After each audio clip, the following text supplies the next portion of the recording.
Hello, everybody, and welcome to the Tatiana Show. Today is July 25th, 2017, and I'm broadcasting to you live from Hermosa Beach in California, just outside of Los Angeles. It's cloudy outside. I'm hoping that will change soon. We're missing Josh. He's like cruising around the Gibraltar or something like that, or some sort of a G place in Europe. Anyway, unfortunately, he won't be joining us today, but I'm happy because I've got two good friends. It's the Triple T episode, Tatiana, Tiana, and Terry. I just made that up now. This is some brilliant stuff here, guys. Tiana, you've been on the show before. Welcome. Oh, thank you for having me again. It's been a while. I know it's been a while since I've seen you overall, but you're always very, very busy. So for those of the audience that aren't really familiar with your work, you know, I could tell them, oh, she wrote a book and she works at Factum. But why don't you share a little bit with us, something people might not know. Okay. So my general background is I started in this space as a Bitcoin miner. And then a few years ago, I helped form Factum with the Factum team. And then I have a book out, came out last May, called Blockchain for Dummies through the Dummies series. And that's just sort of like a high level, fast, like who I am and what I do. Cool.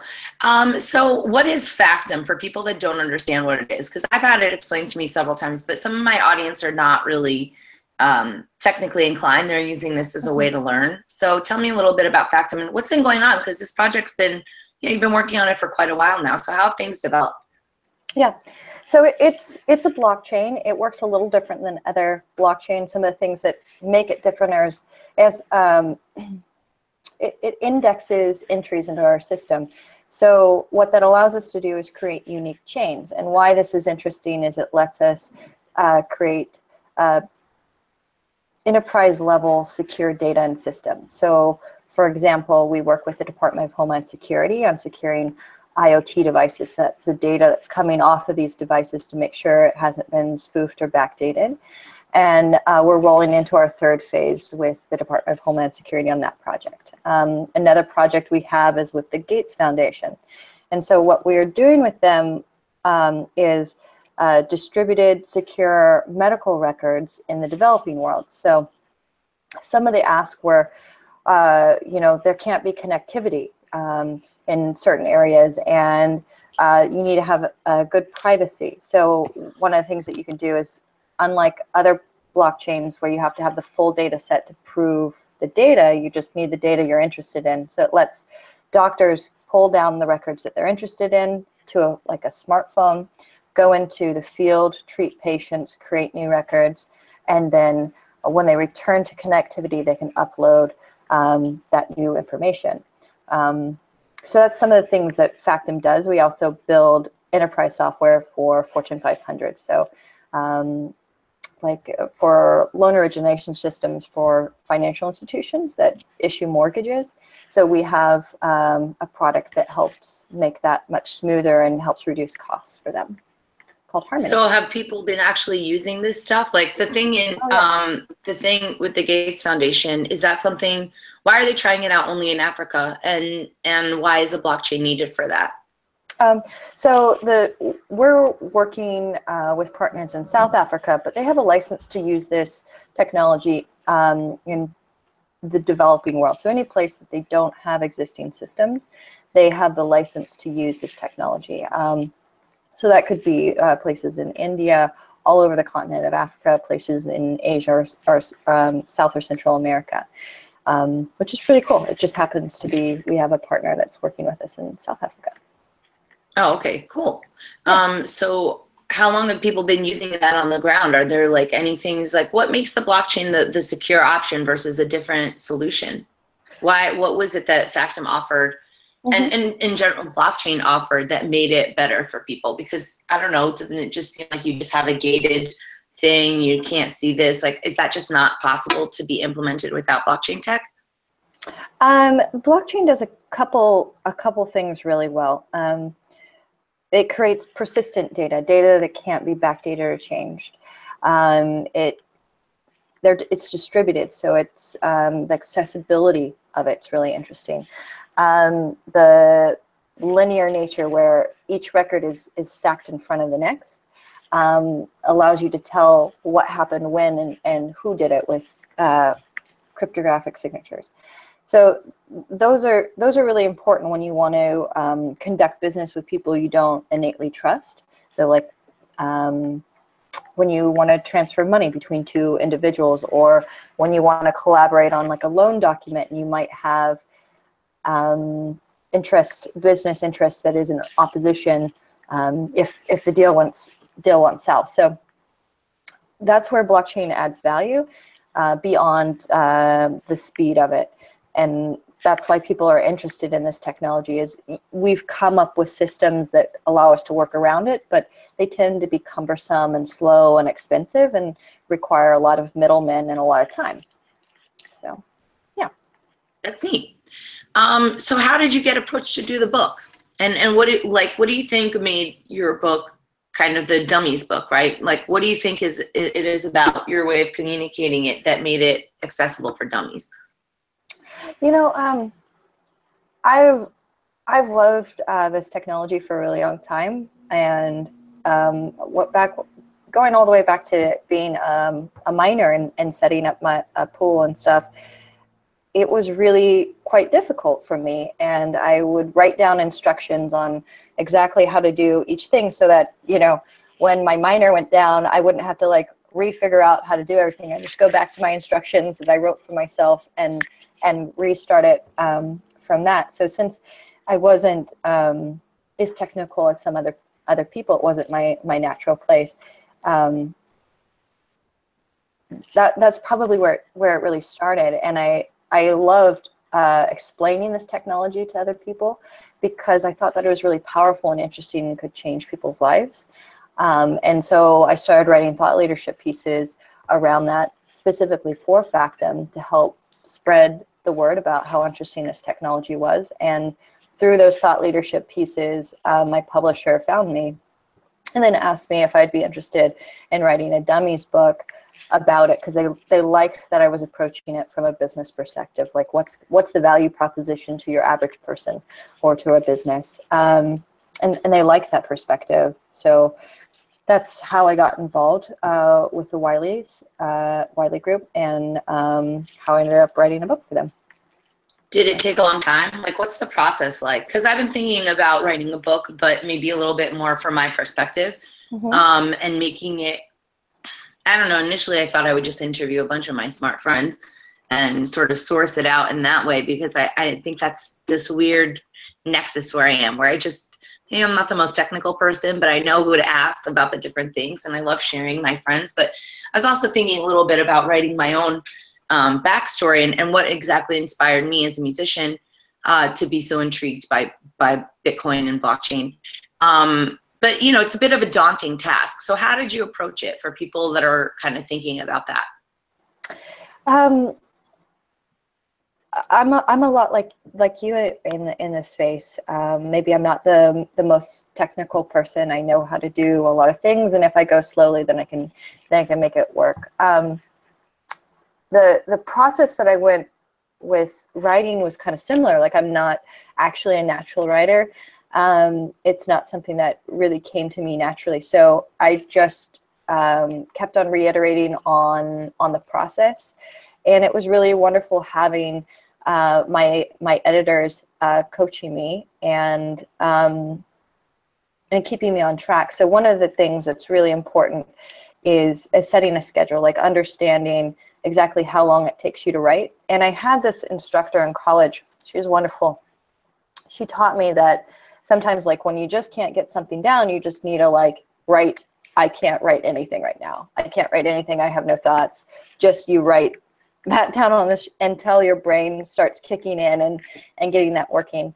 So sometimes I would do that because writing the book, I only had a couple months to do it between when we finalized our contract and when we needed to get it published so it could come out in the spring. So it was a very fast turnaround on the book. I think it was probably November when I started on it, and then I think it was March 6th is when I had to have the last edits in. So I mean, that's only a few months, and I'm a working executive, so I'm doing a lot of other things at the same time. So that meant every night and every weekend it was either researching for the book or writing the book. So it's not easy, but it's a lot of work. Yeah, it sounds like it. I'm like, oh, maybe I'll put that off. So you don't have to take a couple months. You could take, a year or something to write it. The table of contents is a great place to start. Is like, what do you actually want to put in this book? Yeah. Oh, that's a good tip. I like that. Yeah. Yeah, I spoke with Jeffrey Tucker about his writing method, and he says that just every day he sits down and writes, and that's, I guess, the consistency. I guess it's a little bit like meditation, right? People are like, I don't know how to meditate. It's like, just sit there. But the difficulty is actually taking that first initiative to actually sit down. And that's, that's probably the biggest part of the battle. What do you think are one of the misconceptions about blockchain? And are you pro Bitcoin, or are you just like blockchain as well? Good questions. Okay, so am I pro Bitcoin? Yes, I like Bitcoin. I think it's very, very interesting. It sort of got us all into the space, so it would be hard not to be pro Bitcoin.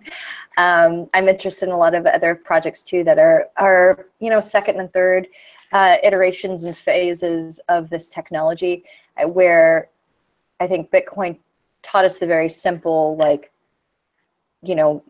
let's move value between ourselves very, very well in a way that can't be backdated or changed. I think that was very, very fundamental to everything. And then everything else is sort of like built off of that idea for the different use cases where maybe Bitcoin would be a little bit too slow or too expensive. So, yeah. Right. So then what do people, like when you're trying to explain it to people, where do people often find themselves lost? Like, what's a clarification point that you usually find that you need to make? Like where go ahead.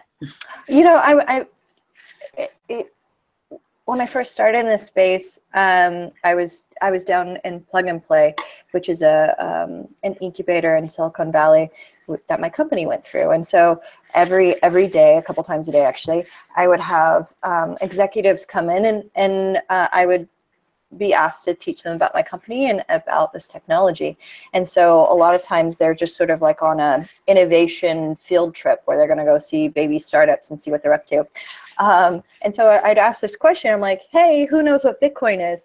And maybe there'd be two guys in the back being like, oh yeah, we are so excited about it, out of like 20 people or something.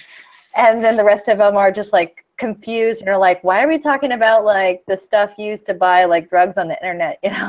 They're super confused. And then I'd be like, has anybody heard of blockchain? And everybody's like, what? And then by the end of that time I had, which was about a year, people were really excited. Not only do they know what Bitcoin was, but they also knew what blockchain was, and they knew that it was going to be important for their business. And that shift in 1 year was pretty amazing. The thing that I still kind of get stuck on sometimes, and it might just be, I haven't found a way to explain it clear enough, is people are finally like, but why does it have value? Why does cryptocurrency have value? Why does everyone, is it some kind of scheme? And so then I start to talk about psychology, sociology, economics, global politics, supply and demand, like all of these different things that sort of go into why I'm like, well, why does a dollar have value? Because a large group of people decide it does, and the more people that decide something has value, the more value it has. And then you also have some limiting factors that help make sure that, how much value we place on it based off of supply and demand, right? So I think that's one of those pieces that some people are still kind of like getting stuck on, is like, wait, how is this different than what we already have? And it's like, think of, maybe 1919 when people are just starting to get cars, and they're like, but we have a horse and buggy, it gets us to the store. And but you're like, no, you don't understand. I have this car, you put the gas in, it's so much better. Trust me, it's better. And they're like, no, but I can still get to the store. I'm like, yes, you can. And sometimes you're just like, I can't argue with you anymore. Well, that's what I thought was so interesting about Bitcoin was, even though, you know, I like a lot of different projects, Bitcoin will always have my heart. I also think of it as a bit of a representation of the community in a lot of ways, and the reasons why I got involved. But as somebody who's a libertarian and trying to explain to people some of the things that I actually felt we had in common, but the labels of Bitcoin, I'm sorry, of you know, Democrat or Republican sort of would prevent people from communicating. What I loved about cryptocurrency is that you could really get to the meat and potatoes of why I believed the way that I believed. And a lot of that was rooted in the Federal Reserve and what were the problems inherent with a centrally controlled currency. And in a way, I feel that if mankind is asking what is money, that in itself is just such a huge leap forward in the consciousness, because people have never thought about it before. I mean, not on a massive scale. And seeing all these kind of competing currencies and competing projects, and some of them not necessarily competing, running sort of in tandem in a complementary way, I think is maybe even more educational than sitting around being like, listen, you got to check out this Murray Rothbard guy, which I don't think really works very well. What are some of the other projects in the space that you're excited about? You know, there's a lot of really interesting things happening, and what's happening with ICOs right now is pretty amazing. It's sort of like a new way of crowdfunding the next generation of projects on blockchain technology. One that I'm looking at right now is called Poet, and I thought that it might be interesting for artists because it allows them a way to monetize their assets and track them, which is kind of cool. And there's been a lot of projects sort of around that where there's this really core problem of, like, you are creative, you're creating something really interesting and powerful, but you're kind of afraid to put it out into the world because, like, people will steal it, and how do you get paid for it? And it's sort of like, you know, it makes me think, and maybe I'm wrong about this, but, you know, when we were kids and there was Napster, and it was just easier for everyone to download music off of Napster because there wasn't an easy way to get a hold of music. But then once you get things like Spotify and iTunes and some of these other things that allow you to have an easier way of consuming content, then people I think do want to do the right thing. So I think that these projects that make it easier to do commerce, that solve real problems, and allow for more inclusion of people that are creatives, that are creating interesting things, I think that that's really powerful. Yeah. You know, I've had Poet explained to me so many times, and I still don't really understand the utility. I don't understand how it's any different from, I don't know, like, doesn't it require everybody to sort of agree to look at that one place as the place of storage? I mean, sure, everybody's got to aspire to that, but that seemed to be a little bit of the problem for me. Like, there's a project called .blockchain, and that's what they're trying to do, is basically put a place where all your work is registered, and you can license it through there. Would you say that that's a similar project? You know, the project hasn't been developed launched yet. You know? Right? It hasn't been launched yet, so I think it's too early to say if it's one way or another. But I think that you're right about that. Like, that is one of those problems that needs to be solved. Is like, a lot of times with blockchain technology, we go around this concept of decentralization, and then we centralize it because we haven't found a way to totally live in a blockchain world. But every time that there's centralization, I mean, exchanges are a great example of that. That's a vulnerability in the system. And I think that you're right around, like, just like money, it's becomes powerful the more people that have access to it. So building projects around that concept of how do we make sure that there's as much inclusion as possible is important. Cool. So what's next? What are you doing the rest of the summer, the rest of this year? What's on the agenda for Factum? So Factum is doing great. We raised an A round this past spring. We brought on an amazing set of executives that are building out our technology on the technical side. And we also brought in some executives from our investors who are Stewart Title that are building our products. They have 20 years of experience building and selling these products to financial institutions. And they're doing really amazing stuff. For Tiana, I'm actually going to take some vacation in August. I'm really excited. A friend of mine is, he's an inventor, and he's invented some new types of IoT devices. So I'm going to go help him fabricate some IoT devices back home. And I'm really excited about that. That doesn't sound like a vacation, by the way, just so you know. There was no beach involved. It's kind of like arts and crafts for me. So I'm really excited for that. Yeah, that's kind of what I have on deck for the next bit. Well, yep. That's all good stuff. I really hope to see you soon. Are you planning on being in New York at all? I'll have to look you up if I'm in Austin, but we're on the best coast, but we're still too far away. Too far away. I'll just have to make a trip up to see you. I think that's what I like that idea. Very good. All right. Well, thanks, Tiana. One more time before we go, can you tell people where to connect with you, where they can buy your book? Twitter's a great place to hit me up, and it's Laurence Tiana. I don't know why it had to be backwards, but it is. Or, find me on Amazon and get my book. Awesome. Yep. Everybody go out and get Blockchain for Dummies by my good friend, Tiana Laurence. Thank you for joining us today. Bye. Bye. All right, guys. So we have a surprise guest before we're going to bring on before we're going to bring on Terry. I just wanted to bring on my friend June for a quick little segment. We're going to talk about the 100X Investors event I'm going to be singing at. It's actually a webinar. And June, welcome to the show. Thank you for joining us today. You have to hit the unmute button in order to be unmuted.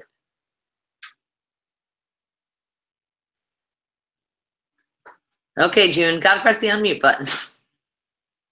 Or not. Anyway, fine. June's not coming on after all. I guess we'll just bring on Terry because he's all set and ready to go.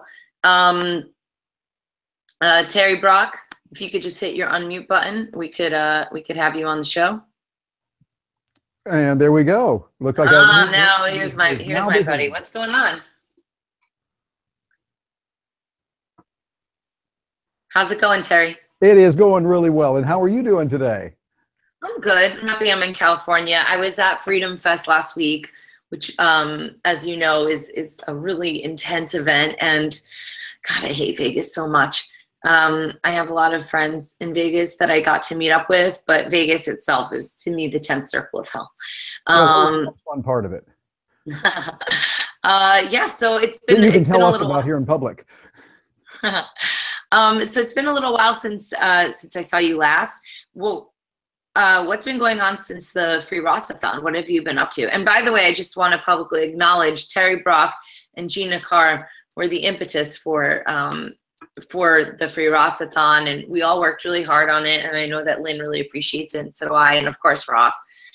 So for folks that are at home, maybe you want to tell us a little bit about how that kind of started and what we did with free Ross-A-Thon, and if we're going to do another one. We haven't discussed it, but I think we may need to do another one. Yeah, we're thinking about that as well. Of course, we know this is for Ross Ulbricht, a person who we felt has been dealt a severe injustice and is serving 2 life prison terms plus a bunch of other nonsense for committing no violent crime. And by the way, no chance of parole, something that's terrible. And so we look at this as a way that we can help people. I've been using Google Hangouts and many things before that. As you know, Tatiana was the chief enterprise blogger for Skype. So I've been using video a lot, and I thought, we could put together an event where we could bring in wonderful people from around the world to interview them and have a kind of a telethon, only do it on Google Hangouts and get it out there. So we started putting it together, and you were part of the team. Brian Sovereign, who's hanging around in the background right now today, that rated R radio star back there, was part of it as well, helping us out, and of course Lynn Ulbricht. And we ended up doing 8 hours of a video on Google Hangouts, and we had predominantly Lynn Ulbricht, myself there on the camera, and you were there in the studio for the full 8 hours. At least I think it was most of the 8 hours. And and Jim Babb joining us also. I say Jim Babb, I point this way because he was over on my right. And we had a great time with people really wanting to help Ross Ulbricht. It went very well. We had over 14,000 people join us over that 8 hours, and we raised over $50,000. 100% of that went to the defense fund of Ross Ulbricht. So we were very pleased to see that. And Tatiana, it was really good working with you on that. Yeah, I had a really great time. It was pretty intense. I think, you know, when we first started planning for that, I thought, oh, it'll be a couple calls and whatever. It turned into a pretty unwieldy beast, but I know that it uplifted Ross. Ross has actually just moved to Florence, Colorado, so he'll be there for a while. And, you know, of course, Lynn is still raising money and awareness around her son and trying to get him out of there, which we're all quite passionate about. I think anybody who gets to know Ross understands the travesty, and it's nice to see a human face associated with something that, you know, in general, if I see some criminals on TV, you know, it's very difficult to evoke sympathy, but there are human stories behind what's going on, and it's good to have a lot of people kind of spreading the word, because it's a problem. The drug war and the prison industrial complex are essentially ways of enslaving mankind, Americans, and even people from around the world, and it's barbaric. Yeah. But on a happier note, so tell us a little bit about people who don't know about you. What's your background? Because you've done a lot of public speaking, and you've been doing it for a long time. So give us a little bit of an insight into that, and maybe some things that you've learned along the way. Well, I help people figure out how to use important stuff. Things that are out there like technology, how to use that, particularly from a business point of view. And I'm a communicator. I'm by training a journalist. I've been a professional speaker since 1983 and bouncing around the world, and now have hit, let's see, what is it now, 38, 39 countries that I've been to. Just was over in Greece recently. But getting a chance to work with people and work with clients, talking about how we can take this technology and move it into a realm that is going to be very helpful for people. That's something that where I have to agree with you and Tiana. We're talking about blockchain. I see that as doing a tremendous amount of good, and it will be as big or bigger than the internet itself. I see what's happening. Yes, it is good with Bitcoin, and I have to agree with you. There's always a love for Bitcoin because, hey, that's what brought us to the dance. Okay, we like Bitcoin. We want to work with it. Are there altcoins out there? Yeah, there's a lot of them, and I think it's wonderful that in the free market of ideas, in the free market of various coins that are out there, we can have one coin that might do certain better tracking of records, like Factum we see, or Ethereum. But then we also see others like Dash that have certain capabilities of lower transaction fees, faster, and a little more privacy in there. And so you can find what works for you, much like when you go to a store, you don't have to get only one item, you can get several. And I like that, and I see that's what's happening. So for me, I coach people on how to use this technology, how to do more effective marketing. By the way, you were talking about books before, so I have to, shameless plug, show you the book that Gina Carr and I put together. This is a McGraw-Hill book, Clout Matters, came out a few years ago. When did that come out? And we talk about social media, it's how to measure it and all this. This was the premier book on that. McGraw-Hill asked us to write that for him, so we did. And I think writing a book is an excellent way to get your message out. So Tatiana, I would really encourage you to doing that, and sitting down, writing a little bit every day is a good thing. Get the information, collect a lot, be an information vacuum cleaner. Get a lot of information and then collate it, put it into the right categories, and then make it happen. Very cool. So what else is going on? I know that you just had that big speaking association thing in Florida. Any news? Are you doing any new speaking gigs and stuff? Yeah, we're seeing, we just had a meeting for the annual convention now called Influence. And so it was Influence 2017. Imagine that, this year doing it. Influence 2017 for the National Speakers Association. We're the NSA that does the talking. The other NSA does the listening. And so we're kind of in difference from them, but we're getting a chance to learn about how we can send messages out. And one of the things I'm doing, Tatiana, is I'm finding I'm doing a lot more now online. Sending out messages through, like we're doing here with Google, and sending out over YouTube, but also doing a whole lot now over Facebook, particularly with Facebook Live, when we can do Facebook Live in conjunction with something like Blue Jeans or Zoom that gives kind of an ad on top of that to give you the ability to send your message out to a specific group. So if you say, I want only this group to see my message, they can do that using those kind of tools. So you've got a targeted message for people that really want to hear about it. And it gives you the ability for people that are like us, divergent thinkers. We can focus on this group with this message, but then do another one later that afternoon for this group over here that might be a little different. That gives us the ability to market more effectively, to be more excited about what we're doing and be able to help a great number of people that way. So I'm pretty excited about what's going on now with video and with the opportunities in many other areas. And for me also, the coaching that I do.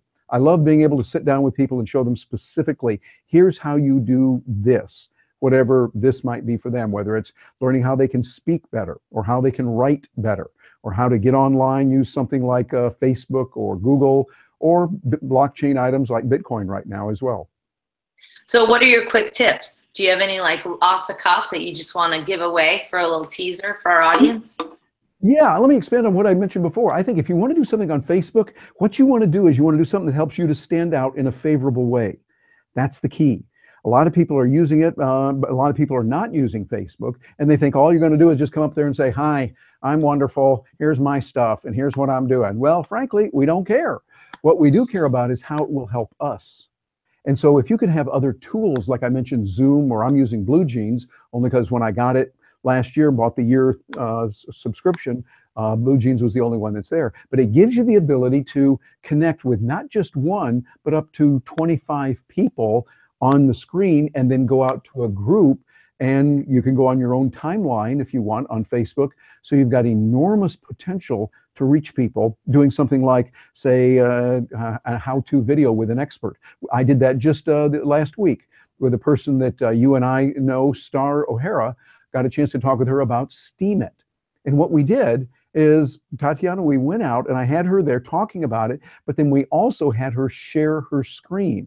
So we could say, here's specifically what you can do on Steemit. See this little thing here? You click on that and you click on this and this will do this for you. So they were able to see what's there, be able to learn from that. And we did it for a special group called the Social Media Partners within the National Speakers Association. So it was a closed group. You had to be in that group in order to see the video. And we had her show, a lot of intimate details of what can be done with Steemit and how to use it. So that would be a tip that I would give, is using that kind of tool. Often your real expertise in today's world and the way that you stand out is when you take one feature that you've got, and then you take another feature and you put those together, and they're not necessarily related. Like, for instance, I'll use an example. I have a real dear friend who is an artist, sings, does a very good job of singing, but she also knows about Bitcoin, and she's even put a song together called Use Bitcoin Whenever You Pay. And by doing that, that's you, Tatiana, of course, putting that together, that's a brilliant combination, because there's a lot of singers out there. There's a lot of people that are using Bitcoin, not very many of them that have their own coin, a Tatiana coin, and can talk about Bitcoin intelligently, educate us as you do, and sing about it, so that we go, hey, sing that one again, will you? It's because, like, I've heard it a billion times and I want to hear it again more and more, which is, by the way, for those of you that are going, yeah, I agree with Terry on that, that's a good reason to buy it. Okay, it's available. She can work out a deal. Get in touch with Tatiana on that. But the idea is, take two different areas, put these together. I've often said, if you can be like an engineer and you really know engineering skills well, but you also know Japanese, now you can put those together, and you might be a Native American who would speak English, and you're speaking, English is your native language, you're using that, but you also understand Japanese and engineering, and when you can put those together, now you're onto something. I like it. I like it very much. So if people want to kind of learn about you more, wait, are you on Steemit? What have you thought about Steemit? Oh yeah, I've been using Steemit and loving it. I'm getting started with it, in that I've been with it since August of last year. And for some, they're saying is there, but I'm finding I'm doing a lot, probably about 4 to 5 posts a week. And I'd like to crank that up. I'm making money with it, a few $1,000s. And so I like that and want to do more with it. And of course, Tatiana, you and I were there at Steam Fest in Amsterdam this last year.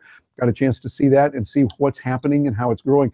I think it's a great way for people, if someone's going, what is that, Margaret? What's that Steemit thing? Well, Steemit is a tool where, unlike Facebook, Twitter, or LinkedIn and other platforms where you put a lot of information out there, but you don't get paid for it, with Steemit, you produce content and you can get paid for it.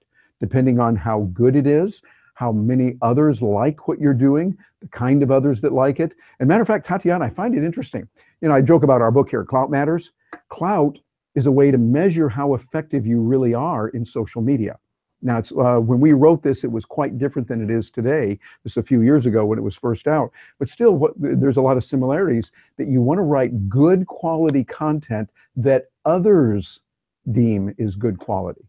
I might think, hey, I put this one out and it is the coolest piece that's ever been out anywhere. Oh, my content is really great. Well, that's real good, Sparky, but what matters is what the others are going to say about it. And then you get a chance to get voted and get real dollars with that.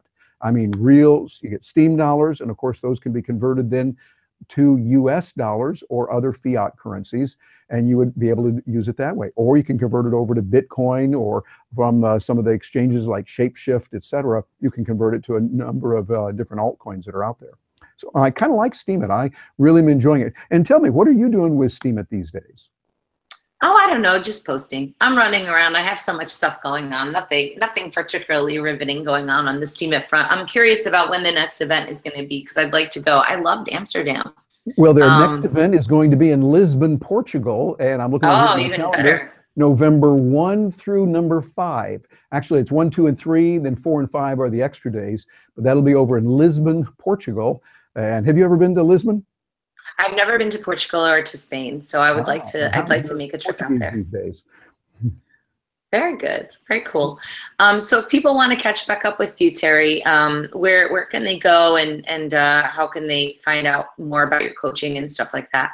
They can find out a lot about what I'm doing on the blockchain by going to Brock.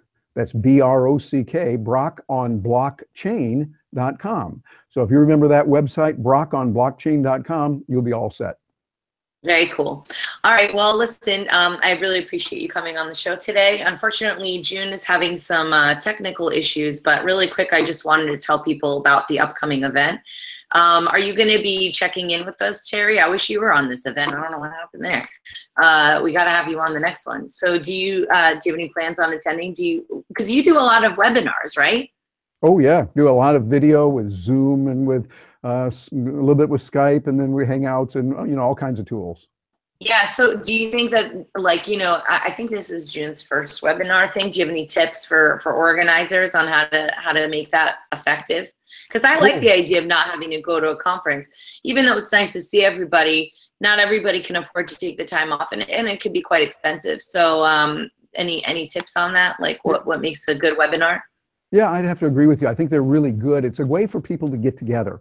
And I think what you want to do is you want to check the audio and the video, kind of like, by the way, for those of you who are watching what's going on in the background, we have the wonderful, dashing, and charming Brian Sovereign taking care of the things with the audio and with the video and all that. Like, for instance, today, I was going to get real nitty gritty here. When we came on, I'm using my microphone right here. How's my voice coming through, by the way, Tatiana?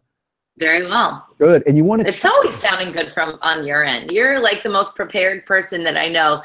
You know, we had all those hiccups happening in the background of the free Ross-A-Thon, but I was like typing away, and you're like, everything's fine, which it was fine, but you know, it's hard to put on a live event, I think. So yeah, it is. There's some challenges, and I got all kinds of checklists, and it's something I coach people on do that. But I would say very important, like Brian Sovereign did for the free Ross-A-Thon, was really important. He checked with every person to make sure their audio and their video were working about 2 hours at least, sometimes more than that, before they were on. And the challenge there is going to be more psychological, because a lot of people will go, oh, I know how to do it. I've done this so many times. Don't worry about me. That's when your red flag should go up. Because the ones that are going, oh, I know how to do it. No, no, no, no, no. Even though you've done it a billion times there, come on, Scooter, get on here. You're going to do it. We're going to check just to make sure it's okay. Because inevitably, I've seen it. People that think, oh, it's going to be okay. They try and it's not working. They're going, oh, what am I going to do? Oh, gee, what am I going to do? Oh, there's something wrong. It's that technology. No, it's not the technology. It's called you didn't prepare. So I'm on a rant right now, but check that out. Make sure your audio, your video are working right, and find out things like, for instance, what's behind you. You know, too often people, I remember, Tatiana, I got to tell you, when I was working with Skype, I deal with some of the really brilliant people there, and work with them. I loved it, and a lot of people I would do. We'd put everything together. We're checking audio, we're checking video, and we get right down to almost going on the air, and I'm going, oh, Ralph, that picture over your left shoulder, you might not want the whole world seeing that. And they look and go, oh yeah, I better take that one down. Yeah, you know, little things like that really make all the difference in the world. So it's like my friend Harvey McKay talks about. He said, people say little things mean a lot. Not true. Little things mean everything. So check that out when you're on video and audio, and you'll have a much better experience for everyone involved. All right. Well, you have such a wealth of information. Is the brockonblockchain.com site the only site to get your information, or is that just like, because you talk about so many different topics? Oh, Or yeah. just, And also is what that you like do is go back to to another site? terrybrock.com. Pretty clever, huh? terrybrock.com. You go there, and matter of fact, that's Terry, and Brock is spelled the right way, B-R-O-C-K. So terrybrock.com. And by the way, I'm glad I got that because, by the way, you know, there are several other Terry Brocks out there. Oh, And really? matter of fact, one of them is a singer. You're the only Terry Brock to me. Well, you're very kind, and you're the only Tatiana Laurence to me. But there's another Terry Brock, and he sang in this little group called Kansas. Remember, like "Carry On Our Wayward Son"? Yeah, that's a great song. Which is great. The band was great, and Terry Brock. I'm going to meet him someday, and I will, because when I first met Gina, got to know her, she told her brother she was going to see this guy named Terry Brock, and he goes, "Oh, I know Terry Brock." And her brother's saying this. He's a musician and the thing. He goes, "Yeah, I know him. I get together with him." And he's saying, she goes, "Wait a minute, that's a different guy." And come to find out, he knows the other Terry Brock who didn't get terrybrock.com. Well, I feel bad for that guy. But I hear he's a good guy. So we're going to have a Terry Brock dinner sometime with Terry Brock and Terry Brock. It'll be cool. Oh, well, I hope you and I and Gina, we get together soon before Lynn moves out. I don't know if y'all are planning on being in New York at all, but it'd be really nice to see you. But I'm sure that I'll see you at something soon. And by the way, random plug for Terry. If anybody has an event and they need an MC, Terry is the most professional MC I've ever seen. Although Naomi Brockwell did a fantastic job. So in the male category, Terry Brock is the winner. You know, I mean, Brockwell. I think she's my cousin. That's very funny. Okay, great. So thanks, Terry, for coming on. Everybody, please check in with him. We're going to give it one more try with June, and then if it's not going to work, then we'll see what happens. June, can we hear you? Yeah, can you hear me? Yeah, that sounds great. So if you can, we've only got a few minutes left for the show, but if you could give us a little quick overview about the awesome event that you have planned, 100X Investors. I was going to try and plug it myself, but now we've got you to tell us about it. What made you want to start and do this event, and when is it?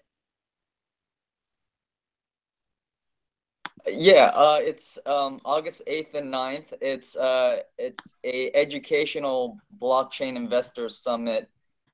And the reason why I wanted to do it is I figured, you know, this is kind of like the Wild West, and you know, people are talking about ICOs, this and that, and you know, there's just a lot of things to sort out. And so I figured, you know, this would be valuable for people who have been investing in cryptocurrencies and Bitcoin and are new to this space as well. So figured, you know, this is very timely, and I figured I can offer some help there. So have you had any experience?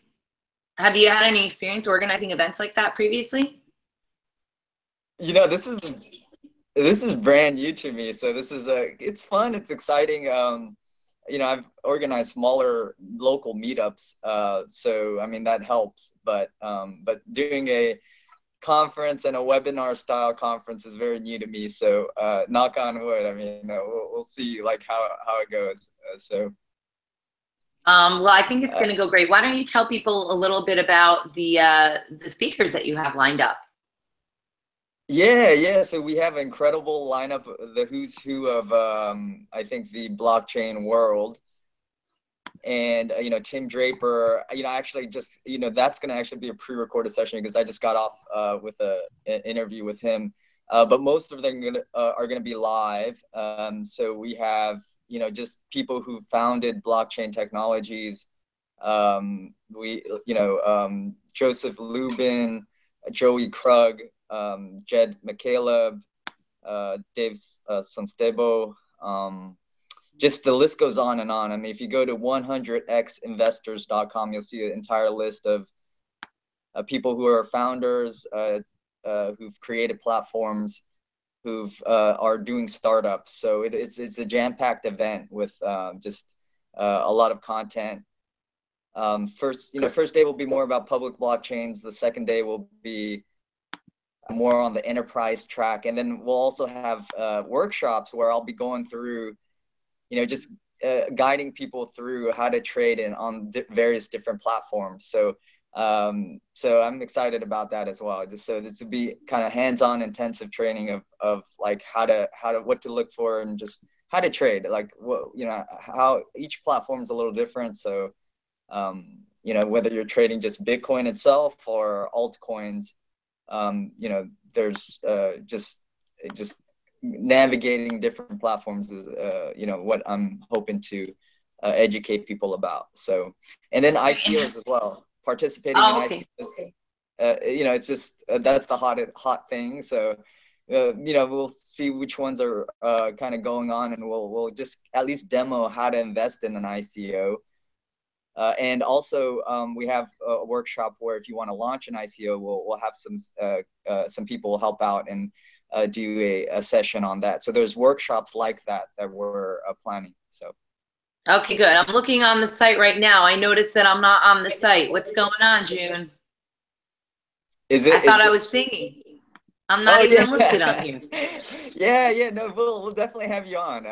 This is, again, when you organize things are just always like, you're juggling a bunch of different things. So. Okay, well, I want to see my face on here. I'm excited to be a part of it. I'm going to be singing a song. And, for people, the tickets are pretty inexpensive. If you use my coupon code, it's it's Tatiana 20. Is it Tatiana 20? I thought it was TM 20. I think it is TM 20, but it's TM 20. That's what I thought. Okay, so if you guys want to get 20% off of your ticket, you can use the code TM 20. And I've got a lot of good friends that are going to be speaking and stuff, so looking forward to it. Thanks for coming on, June, and I'll see you in August.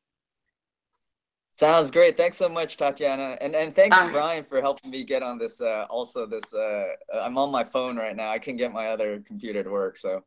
Yeah, that happens sometime. And just a quick thank you to all of our sponsors. The BitcoinCPA.com, freeross.org is a great organization. Well, not organization. It's a family that's trying to get their son out of jail. If you guys shop on Amazon, you want to help the family, you can just click on the Amazon link. ThirdKey.Solutions. Two of my favorite podcasts, Sovereign Tech and Sex and Science Hour. My t-shirts, I got them made at libertycraze.com. Dana did an awesome job for me. And my makeup, if you like my makeup, I've been doing Beauty Counter, which has like no weird, creepy chemicals. It does have some chemicals, but not any that have been proven toxic, unlike a lot of the makeup out there. So you can click on the link beautycounter.com/Tatiana Moroz. If you want to pick up my new record, it's at TatianaMoroz.com called Keep the Faith. And if you need any help with your events or your marketing, you can go to cryptomediahub.com. We can give you advice. If we can't help you, we'll send you somebody who can. Thanks, everybody, for checking in. We'll see you next week. And peace out. Bye.